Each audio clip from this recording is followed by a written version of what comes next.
नमस्कार साथियों, स्वागत है आप सभी का आपके अपने YouTube channel Sumit exam study में। दोस्तों, जो बिहार पुलिस कांस्टेबल की भर्ती 21,391 निकल के आई थी, जिसका एग्जाम जो है 24 सितंबर को होने वाला है, उसके लिए जो है हम साइंस का मॉडल पेपर लेके आए हैं, जिसमें 100 क्वेश्चन होने वाले हैं। यहाँ पर फुल रिवीजन करने वाले हैं। 10th के अकॉर्डिंग जो है आपके लिए क्वेश्चन अरेंज किए गए हैं, क्योंकि यहाँ पर जो सिलेबस है आपका 10th के अकॉर्डिंग ही पूछा जाएगा। तो और साइंस का मॉडल पेपर है, सेपरेट मॉडल पेपर है। अगर इसे आप पूरा देख लेते हो तो यहाँ से जो है 5-6 क्वेश्चन आपके डायरेक्ट ही फंस जाएंगे। तो चलिए फर्स्ट क्वेश्चन से स्टार्ट करते हैं। चलिए देखिए दोस्तों, अगर आपने इस वाली वीडियो को नहीं देखा है तो इस वीडियो को भी देख लीजिएगा।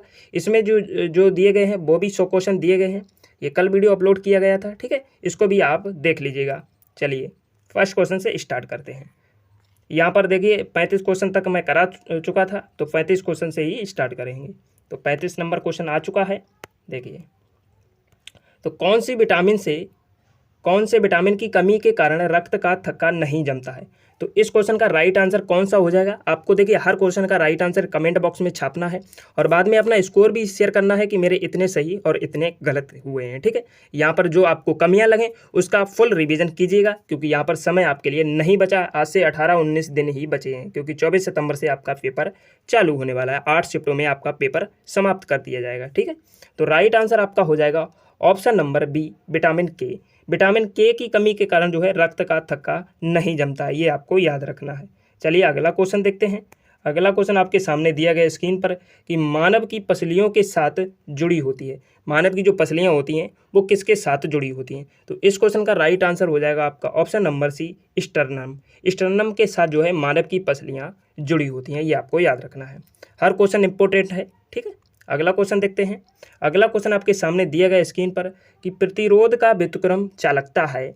यदि प्रतिरोध की इकाई ओम हो तो चालकता की इकाई क्या होगी? अब देखिए दोस्तों, क्वेश्चन को ध्यान से देखिएगा। यहाँ पर पूछ रहा है कि प्रतिरोध का व्युत्क्रम चालकता है। मान लीजिए कि प्रतिरोध इस प्रकार हम लिख लें, प्रतिरोध जो है P है, ठीक है। प्रतिरोध P है। अब पूछ रहा है कि इसका व्युत्क्रम चालकता है, तो अगर P का व्युत्क्रम करेंगे तो 1/P हो जाएगा, ठीक है ना। अगर इसका उल्टा करें, उल्टे ही को तो व्युत्क्रम बोलते हैं, तो व्युत्क्रम करेंगे तो 1/P हो जाएगा। अब 1/P को बोला है चालकता है। अब इसने कहा है कि प्रतिरोध की इकाई तो ओम है, यानी कि P की इकाई तो ओम है, ठीक है ना। P की इकाई ओम है, तो इसका मतलब है P की जगह ओम आ जाएगा, ठीक है ना, ओम आ जाएगा। तो चालकता की इकाई क्या होगी? तो चालकता की इकाई जब हो जाएगी ऊपर चला जाएगा, यानी कि ओम इनवर्स हो जाएगा। कौन सा हो जाएगा? ओम इनवर्स, यानी कि ओम पर -1 आ जाएगा। तो ऑप्शन नंबर कौन सा राइट आंसर हो जाएगा? Option number A is the right answer, ठीक है। अब वैसे भी आप याद रख सकते हो, ये जो है आपको कंफ्यूज करने के लिए क्वेश्चन पूछा गया है, न्यूमेरिकल टाइप से। वैसे चालकता की भी इकाई जो है ओम ही होती है, आप सिंपल याद रख सकते हो, ठीक है।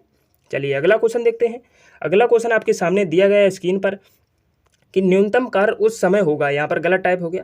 न्यूनतम कार्य उस समय होगा जब पिंड को किस प्रकार किया जाएगा? एक नत समतल पर नीचे धकेला जाए, विरोंग है। यहाँ पर 0 कार्य होगा, ये आपको याद रखना। क्या होगा?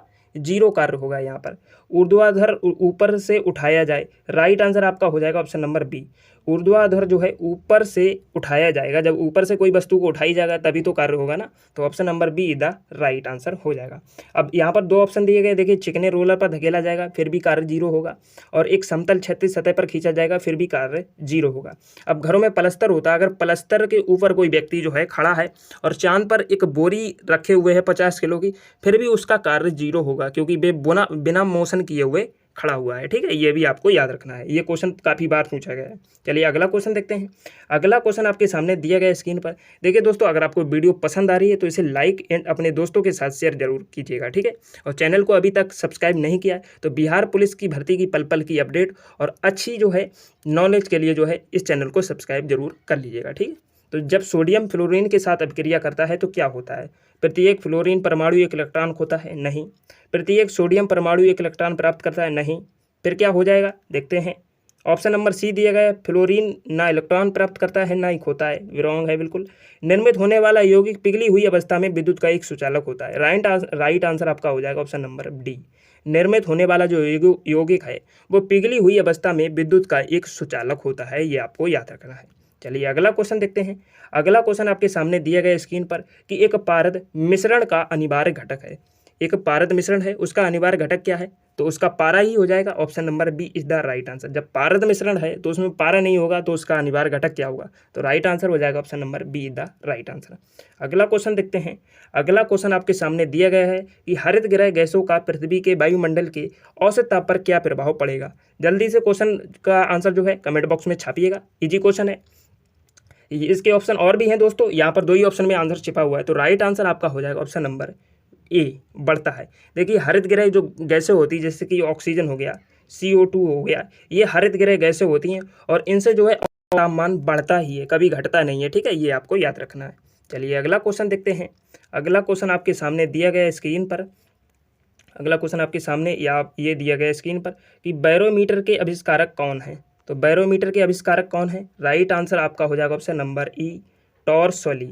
Option number A is the right answer. E टॉर्सली ने जो है बैरोमीटर का आविष्कार किया था। और बैरोमीटर से क्या मापा जाता है ये भी आप जान लीजिएगा। तो जो वायुमंडल में जो बैरोमीटर से ये मापा जाता है, जैसे आंधी तूफान हो गया, ये बैरोमीटर से ही मापे जाते हैं, ये आपको याद रखना है। चलिए अगला देखते हैं। अगला क्वेश्चन आपके सामने दिया गया स्क्रीन पर कि कपास के रेशों का उपयोग कर कपड़े बनाने की आर्थिक गतिविधि किस क्षेत्र के अंतर्गत आती है। तो किस क्षेत्र के अंतर्गत आती है, option number A is the right answer. द्वितीय क्षेत्र के अंतर्गत जो है कपास के रेशों का उपयोग कर कपड़े बनाने की आर्थिक गतिविधि जो है द्वितीय क्षेत्र के अंतर्गत आती है। चलिए अगला क्वेश्चन देखते हैं। अगला क्वेश्चन आपके सामने दिया गया स्क्रीन पर कि नर जो है प्रजनन तंत्र के संदर्भ में कौन सा सही विकल्प है। तो कौन सा सही विकल्प हो जाएगा आपका option number A the right answer. देखिए नर प्रजनन तंत्र में जो है प्रोस्टेट ग्रंथि होती है, टेस्टोस्टेरोन होते हैं, शुक्राणु होते हैं, तब प्रजनन होता है। अब जो है ये डिटेल में नहीं जानेंगे दोस्तों, आप समझ गए होंगे खुद ही कि प्रोस्टेट ग्रंथि क्या होती है और टेस्टोस्टेरोन क्या होता है, शुक्राणु क्या होता है, ठीक है, आप जानते होंगे। जो शुक्राणु होता है अच्छी तरीके से आप लोग जानते होंगे। चलिए अगला क्वेश्चन देखते हैं। अगला क्वेश्चन है आपके सामने स्क्रीन पर 45 नंबर कि के एमाइनो 4 में मैंगनीज की ऑक्सीकरण संख्या कितनी है। तो कितनी है ऑक्सीकरण संख्या यहाँ पर के एमाइनो 4 में, तो राइट आंसर हो जाएगा आपका ऑप्शन नंबर डी +7। देखिए दोस्तों यहाँ पर आपको निकाल के भी दिखा सकते हैं, लेकिन जो है आपको निकालने के दिखाएंगे नहीं क्योंकि समय कम है और जो है पूरे 100 क्वेश्चनों तक हमें जाना है। तो यहाँ पर सिंपल आप याद रख सकते हैं +7, क्योंकि ज़्यादा ऑक्सीकरण संख्या नहीं पूछी जाएगी, 1-2 इंपॉर्टेंट हैं, वही मैं आपको जो है जो प्रैक्टिस सेट लेकर आऊँगा उनमें 1-2 जो आने वाली संभावित हैं वह आपको करा दूँगा, ठीक है। अगला क्वेश्चन देखते हैं। कौन सा जंतु चिरडिम्बटा दर्शाता है। तो चिरडिम्बटा दर्शाता है कौन सा जंतु है, बिल्कुल राइट आंसर आपका हो जाएगा option number Ambystoma. Option number B is the right answer हो जाएगा क्या, अम्बाइस्टोमा, ठीक है, याद रखिएगा। अगला क्वेश्चन आपके सामने दिया गया स्क्रीन पर कि XeO2 F2 की आकृति होगी। XeO2 F2 की आकृति होगी, कैसी आकृति होगी, बिल्कुल राइट आंसर आपका हो जाएगा ऑप्शन नंबर ए, त्रिकोणीय द्विपिरामिडी आकृति होगी। कैसी होगी, त्रिकोणीय द्विपिरामिडी आकृति होगी। Option number A is the right answer. Most important question है दोस्तों, याद रखिएगा, BBI। अगला क्वेश्चन देखते हैं। अगला क्वेश्चन आपके सामने दिया गया स्क्रीन पर कि मिट्टी में नमक की उच्च सांद्रता में उगने वाले पौधे कहलाते हैं। तो कैसे पौधे होते हैं जो मिट्टी में जो है जहाँ पर नमक अधिक मात्रा में यानी नमक जैसा खारा जो मिट्टी होती है वो खारी मिट्टी बोलते हैं, उसमें जो पौधे उगते हैं वो कैसे कहलाते हैं। तो राइट आंसर आपका हो जाएगा ऑप्शन नंबर ए, लवणो मृदोभिद। देखिए नमक जो है एक लवण ही है, ये आपको याद रखना है, नमक एक लवण है। तो लवण में जो पैदा होने वाले पेड़ पौधे होंगे वो लवण मृदोभिद कहलाएंगे, क्योंकि मृदा एक मिट्टी होती है, मृदा मिट्टी को कहते हैं, ये आपको याद रखना है, ठीक है। अगला क्वेश्चन देखते हैं। अगला क्वेश्चन आपके सामने दिया गया स्क्रीन पर कि नेचुरल सिलेक्शन का सिद्धांत किसने प्रतिपादित किया था।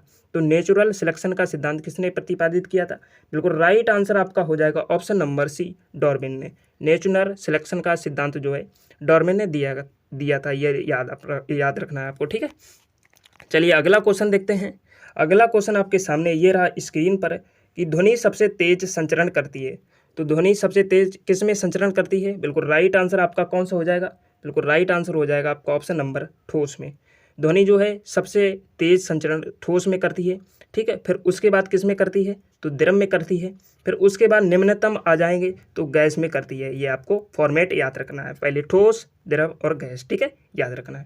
अगला क्वेश्चन दिया गया स्क्रीन पर कि गैमेक्सिन, DDT और ब्लीचिंग पाउडर महत्वपूर्ण यौगिक है, किसके लिए महत्वपूर्ण यौगिक है। ऑप्शन नंबर राइट आंसर आपका कौन सा हो जाएगा, क्लोरीन के लिए। देखिए गेमेक्सटीन, डीटीटी और ब्लीचिंग पाउडर जो है महत्वपूर्ण यौगिक हैं क्लोरीन के। देखिए क्लोरीन के द्वारा ही जो है गेमेक्सिन और डीटीटी जो पाउडर बोलते हैं, जो डीटीटी पाउडर जो है जुएं मारने के लिए उपयोग किया जाता है। ब्लीचिंग पाउडर आप अच्छी तरीके से जानते हैं, ये सभी जो है क्लोरीन के ही यौगिक हैं, ये आपको याद रखना है, ठीक है। अगला क्वेश्चन आपके सामने दिया गया स्क्रीन पर कि एक हीटर का तंतु बना होता है, तो एक हीटर का तंतु किसका बना होता है? बिल्कुल राइट आंसर आपका हो जाएगा ऑप्शन नंबर सी, नाइक्रोम का। हीटर का तंतु जो है नाइक्रोम का बना होता है। और अगर आपसे पूछे कि विद्युत बल्ब का तंतु किसका बना होता है, तो टंगस्टन का बना होता है। Option number D is the right answer हो जाएगा। अगला क्वेश्चन आपके सामने दिया गया स्क्रीन पर कि किस मिट्टी में कोशिका सबसे अधिक प्रभावशाली होती है? तो किस मिट्टी में प्रभावशाली होती है? बिल्कुल राइट आंसर हो जाएगा चिकनी मिट्टी। Option number A the right answer. चिकनी मिट्टी में जो है कोशिका सबसे अधिक प्रभावशाली होती है, ये आपको याद रखना है, ठीक है।